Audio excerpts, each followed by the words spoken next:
Quelle fourniture faut-il utiliser pour coudre une brassière? Quel type de tissu? Quel type de mercerie est-ce qu'il faut? Je vais te parler de ça dans cette vidéo.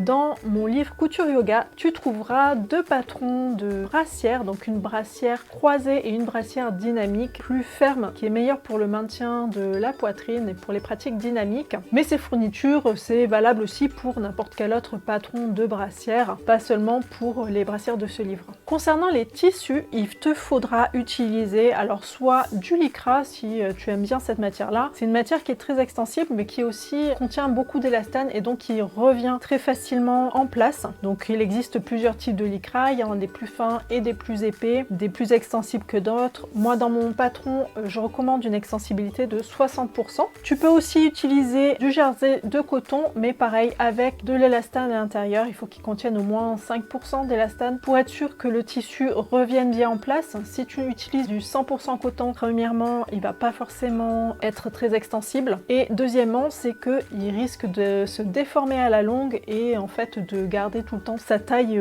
étirée parce qu'il ne contient pas d'élastane qui va venir le faire revenir en place. Voilà, donc c'est pour ça qu'avec de l'élastane c'est mieux. Donc il existe plusieurs types de tissus aussi, des jolis imprimés, des tissus unis. Mon choix préféré c'est vraiment de coudre une brassière en coton, pas 100% évidemment, avec au moins 5% d'élastane pour que le tissu ait 60% d'élasticité mais qui revienne bien en place. Il faut aussi que ce tissu soit élastique dans les deux sens. Pour ce qui est de la doublure, alors il y a plusieurs choix possibles. Alors il y a la doublure pour maillot, donc moi ça c'est de la mousse Claudia, ça existe en blanc, en noir et en chair. C'est un tissu qui est très utilisé dans la couture de maillots de bain qui va permettre de rendre le maillot opaque parce que certains lycras sont un peu fins et une fois qu'ils sont mouillés, ils peuvent être complètement transparents. Donc de mettre cette maille là, ça permet de rendre le maillot opaque. Et donc ça, j'aime bien l'utiliser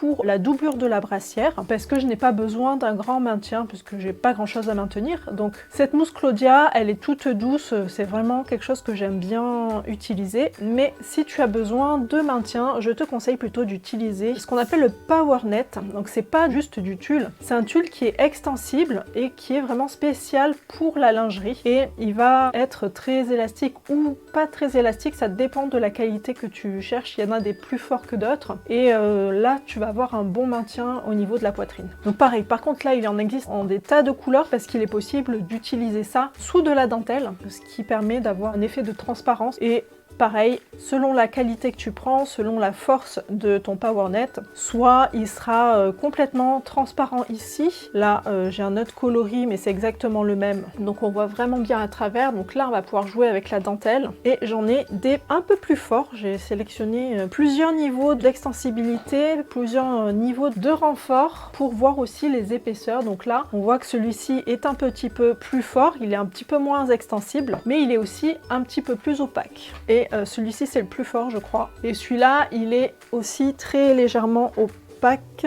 On voit quand même un petit peu à travers, mais pas beaucoup. Et celui-là, effectivement, c'est le plus fort, donc il est beaucoup moins extensible que les autres. Donc ça aussi, ça va peut-être être un problème. Donc selon l'élasticité de ta doublure, moi mes patrons, je les ai fait en sorte que la doublure a la même élasticité que le tissu extérieur. Si ce n'est pas ton cas, dans ce cas-là, il faudra faire attention quand tu découperas tes pièces. La doublure, il faudra peut-être prendre une taille au-dessus pour que ça aille bien et que ça soit pas trop serré. Ensuite, au niveau mercerie, on va utiliser alors beaucoup d'élastiques pré-pliés comme celui-ci. Ça, je vais l'utiliser surtout sur tout ce qui est bordure d'encolure, bordure d'emmanchure ici. Donc c'est un élastique qui est très souple et on voit qu'il y a une rainure sur le milieu qui va permettre de le plier très facilement en deux. Donc ça, c'est ce que je préfère utiliser pour mes brassières. Je trouve que c'est très confortable, c'est très facile à coudre. C'est pour ça que j'utilise surtout ce biais élastique là. En mercerie, tu risques de le trouver sous le nom d'élastique pré-plié. Et donc voilà, donc moi mon élastique, celui que je recommande sur mon livre, c'est d'utiliser un élastique de 1 1,5 cm de large, ce qui fait que en le pliant, il fera 7 mm et demi. Et moi, c'est la marge de couture que j'ai utilisée pour tous mes patrons. Donc pareil, il est disponible en plein de couleurs différentes, il est disponible aussi en mat. Ceci dit, tu peux le mettre de l'autre côté si tu préfères avoir un effet mat, parce que de ce côté-là, c'est brillant, de ce côté-là, c'est mat. Pour le dessous de la brassière, il va falloir utiliser un élastique spécial caleçon. Donc pas un élastique classique, hein. Il faut que ça soit un élastique qui soit doux, parce qu'il va être quand même contre notre peau, on va l'avoir toute la journée, il va serrer un petit peu. Donc c'est un élastique qui est assez souple, qui est tout doux et qui va bien maintenir la brassière en place. Voilà, donc surtout ne pas prendre un élastique classique large, il faut vraiment prendre de l'élastique pour caleçon. Donc là pareil, il en existe de plusieurs largeurs et donc plus tu vas avoir besoin de soutien, plus il vaut mieux prendre de l'élastique large. Moi celui-ci fait 3 cm. 3 cm, bon pour moi ça ferait un petit peu large, mais je sais que certaines personnes, elles aiment bien avoir un élastique de 3 cm en dessous de la poitrine. Voilà, moi je suis plutôt sur le 2 cm et demi ici. Pour la couture, il te faudra aussi utiliser bien sûr des aiguilles adaptées à tes tissus. Donc moi j'utilise plutôt des aiguilles stretch, plus ou moins épaisses. Moi j'utilise plutôt le 90 parce que entre le coton, la doublure et les élastiques en général, 80-90 ça marche. On est au niveau des brassières, là on n'est pas du tout dans la fine dentelle et tout ça où on pourrait utiliser du 75. Le 80-90 ça marche bien aussi. Alors dans mes patrons, j'ai laissé la possibilité d'insérer à l'intérieur de la brassière des bonnets, des coques comme ça en mousse. Donc ça c'est facultatif, si tu as envie d'avoir une coque comme ça à l'intérieur de ta brassière, c'est possible parce que bon, dans mes patrons en tout cas, j'ai laissé une ouverture pour qu'on puisse mettre cette coque. Attention par contre, à l'endroit où tu les achètes, c'est disponible en mercerie, mais attention parce que il faut bien lire la description. Moi je me suis trompée, hein. Je pensais que c'était livré une paire de coques et en fait non, c'était à l'unité. Donc il va falloir que je repasse commande pour pouvoir avoir les jumelles.